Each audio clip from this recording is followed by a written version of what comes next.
दोस्तों नमस्कार। VK knowledge electrical में आप सभी का स्वागत है। दोस्तों निम्मी असाइनमेंट का सॉल्यूशन अपन ने स्टार्ट कर रखा है और पार्ट वाइज 25 क्वेश्चन इसके आपको रेगुलर प्रोवाइड करवा रहे हैं। अभी लास्ट 2 दिन से नहीं दे पाए थे। इलेक्ट्रॉनिक्स का अपना प्रैक्टिस सेट चल रहा था जिसमें 25 क्वेश्चन हो चुके थे। आज के इस वीडियो में हम क्वेश्चन नंबर 26 से लेकर 50 तक सॉल्यूशन करेंगे। सभी क्वेश्चन को लास्ट तक आप ज़रूर देखें। अच्छे क्वेश्चन है, कंपटीशन एग्ज़ाम की दृष्टि से भी इम्पोर्टेंट है। सवाल है हमारा 26 से, what is the function of R1 variable resistor. इस पूरी बाइसिंग में हमें एक रजिस्टर दिखाया गया है R1 और वो एकमात्र रेजिस्टेंस वेरिएबल है। सवाल पूछा गया कि ये वेरिएबल क्यों है। देखो दोस्तों, ये है ट्राइक और इस ट्राइक की ट्रिगरिंग के लिए ये देखिए डाइक का उपयोग किया गया है। डाइक जो है ये SCR और ट्राइक की ट्रिगरिंग में मोस्टली यूज किया जाता है। ठीक है, तो ये जो R1 रजिस्टर है ये इस ट्राइक की ट्रिगरिंग को कंट्रोल करता है, ट्रिगरिंग की पल्स रेट को कंट्रोल करता है। क्वेश्चन का आंसर अपना डी होगा। ट्राइक को ट्रिगर करने के लिए पल्स रेट को कंट्रोल करना इस R1 रजिस्टर का उद्देश्य है। अगला सवाल है कि ट्रांजिस्टर के बेस में C1 के माध्यम से L1 को जोड़ने का उद्देश्य क्या है। सवाल ये कह रहा है कि यहाँ ये जो L1 आप देख रहे हो ये यहाँ से लेकर इस C1 को सप्लाई हमने क्यों दी। सिंपल सी बात है दोस्तों, कलेक्टर से जो निकल रहा है आउटपुट ही है और इसी आउटपुट को हमने एक कैपेसिटर के माध्यम से फिर से इनपुट दे दिया। तो इस व्यवस्था का नाम क्या कहलाता है? Feedback circuit. ठीक है, इस व्यवस्था का नाम कहलाता है फीडबैक। यानी एक तो हमारा ये हो गया कि फीडबैक प्रोवाइड करवाना। ठीक है, अब बात आती है फीडबैक के लिए, तो 2 ऑप्शन है, पॉजिटिव और नेगेटिव।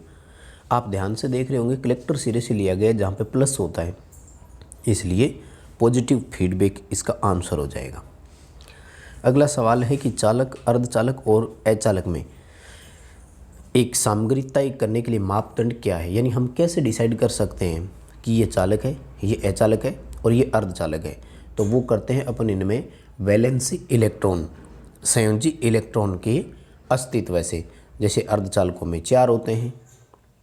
नेक्स्ट हमारा सवाल है, पी टाइप सेमीकंडक्टर बनाने के लिए किस अशुद्धि का उपयोग करते हैं। 3 संयोजकता वाली होती है, इंडियम, गैलियम, बोरोन ये होते हैं। ए ऑप्शन हो जाएगा। एंटीमनी, आर्सेनिक और फास्फोरस ये एन टाइप के लिए होते हैं और 5 संयोजकता वाली अशुद्धि कहलाती है। अगला सवाल, एम्प्लीफिकेशन के लिए NPN ट्रांजिस्टर में किस प्रकार की अभिनति की आवश्यकता होगी। हमें एम्प्लीफिकेशन प्राप्त करना है। ट्रांजिस्टर कौन सा है? NPN। देखो दोस्तों, ये हो गया एमीटर, ये हो गया बेस और ये हो गया कलेक्टर। बाइसिंग के लिए हमेशा याद रखें, पहला जंक्शन फॉरवर्ड में और दूसरा जंक्शन रिवर्स में होता है। देख लो दोस्तों क्या निष्कर्ष निकल कर के आया।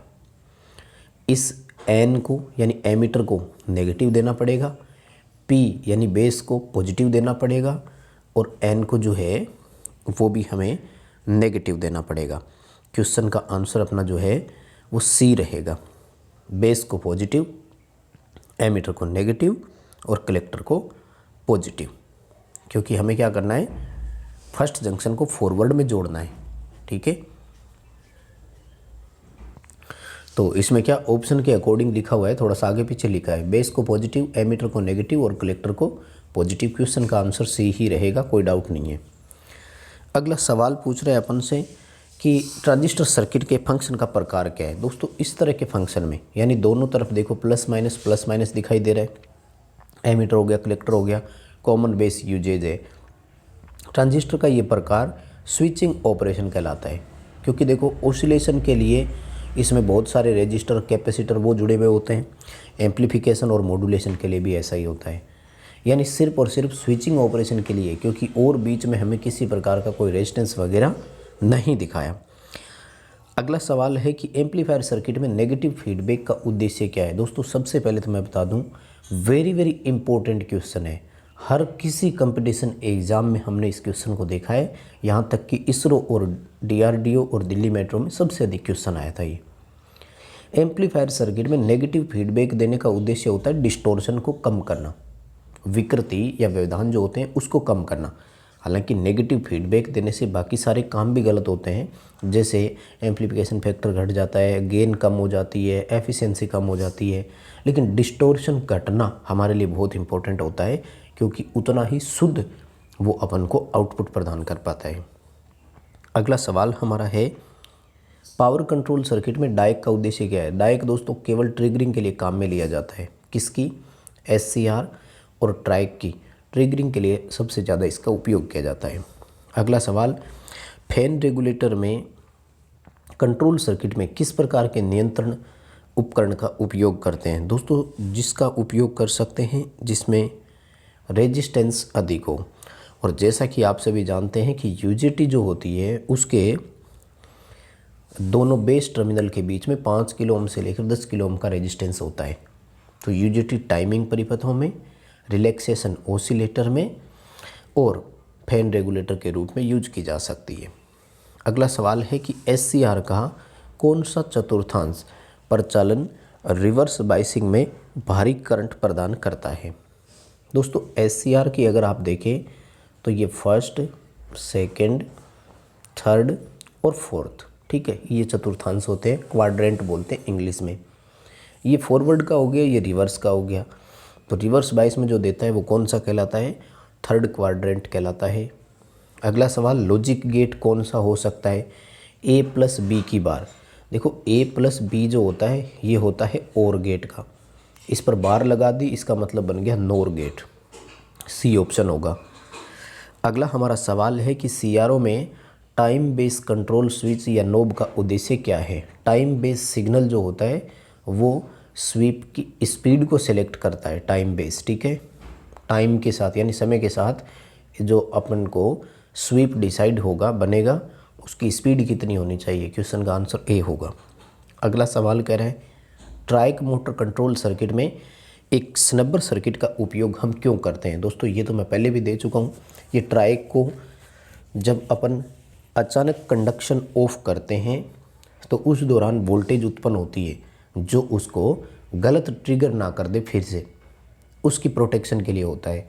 ये इंपॉर्टेंट क्वेश्चन है स्नबर सर्किट का, last time Rajasthan technical helper में भी आ चुका है।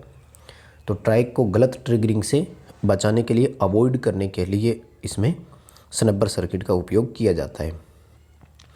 अगला सवाल, हाफ वेव रेक्टिफायर में आउटपुट DC वोल्टेज क्या होगी? इनपुट 24 वोल्ट है तो इनपुट का 0.45 होता है।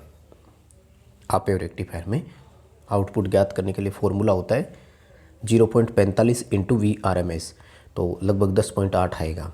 अगर फुल वेव होता तो उसमें 0.90 होता है कैलकुलेट करने के लिए।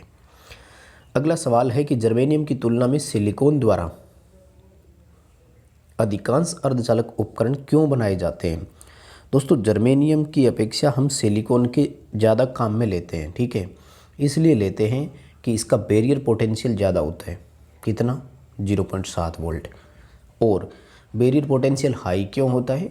सिलिकॉन का कम परमाणु क्रमांक अधिक कंसंट्रेशन प्रदान करता है, अधिक स्टेबिलिटी प्रदान करता है, तो वो जल्दी से जंक्शन को छोड़ते नहीं हैं, जंक्शन से दूर जाते नहीं हैं। अगला सवाल, यदि ट्रांसफार्मर का centre tap full wave rectifier circuit में ओपन है तो आउटपुट वोल्टेज क्या होगी? देखिए सेंटर वाली टेप ही अगर ओपन है तो कोई वोल्टेज हमें आउटपुट में नहीं मिल सकता। कैसे? क्योंकि वही तो एक नेगेटिव टर्मिनल की तरह यूज किया जाता है। अगला सवाल, कौन सा ओसिलेटर हाई और सटीक स्थिर आवृत्ति प्रदान करता है? देखो उच्च सटीक इस तरह से प्रदान कर रहा है तब तो आएगा हार्टले ओसिलेटर। और अगर ये आए कि ओसिलेटर स्थिर फ्रीक्वेंसी वाला ओसिलेटर कौन सा है, तब आएगा कोलपिट ओसिलेटर।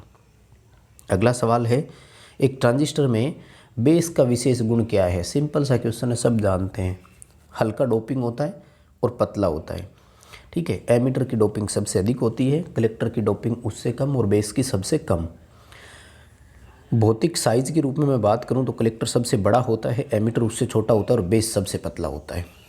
अगला हमारा सवाल, एम्पलीफायर का प्रकार क्या है? दोस्तों अगर ध्यान से आप देखें इसे तो कॉमन एमीटर हो गया और वोल्टेज डिवाइडर बेस वाइस विधि भी आप इसको बोल सकते हो।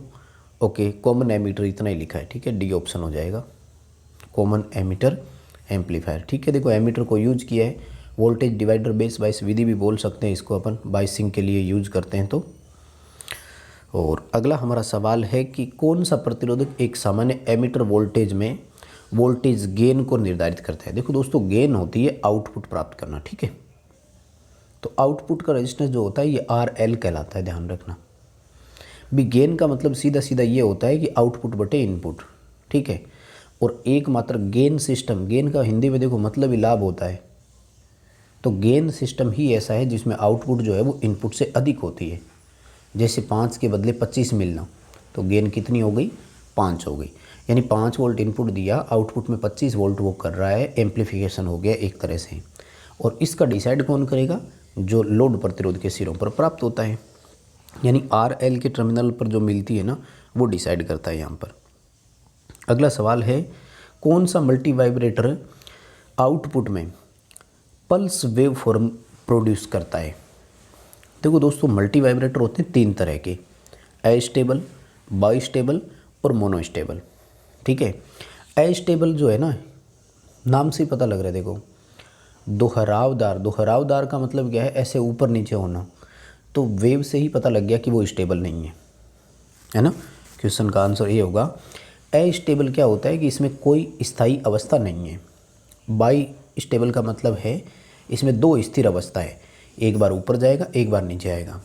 मोनोस्टेबल का मतलब होता है कि एक स्थिर अवस्था है, केवल और केवल एक ही साइड में चल सकता है। क्वेश्चन का आंसर ए होगा, अस्टेबल मल्टी वाइब्रेटर जिसमें केवल कोई स्थायी अवस्था प्राप्त नहीं होती है। अगला हमारा सवाल है कि ओसिलेटर में फीडबैक नेटवर्क का उपयोग क्यों किया जाता है। देखो, एम्पलीफायर में तो फीडबैक का इसलिए उपयोग करते हैं कि डिस्टॉर्शन को कम करें, लेकिन यहाँ पर जो है ना, ये फेज को शिफ्ट कर दे और ओसिलेशन प्राप्त हो सके, इसलिए करते हैं। सी ऑप्शन की ओर जाना है, प्रॉपर फेज शिफ्ट हमें ये प्रदान कर सके। अगला सवाल है कि FET का मुख्य उपयोग क्या है। अब यूजेज नहीं पूछ रहा, एक तरह से डिवाइस के बारे में है, तो FET वोल्टेज कंट्रोल डिवाइस है, इसलिए वोल्टेज को कंट्रोल करने के लिए इसका उपयोग करेंगे। UJT का उपयोग है तो रिलैक्सेशन ओसिलेटर, विश्रांति ओसिलेटर में सबसे अधिक UJT का उपयोग होता है। अगला सवाल है, N channel junction field effect transistor जो है वो कैसे अभिनति होती है। दोस्तों, गेट जो होता है उसके साथ हमेशा रिवर्स बाइस ही होता है, गेट और सोर्स का, ये ध्यान रखना, ठीक है। गेट और सोर्स को FET में रिवर्स बाइस ही दिया जाता है।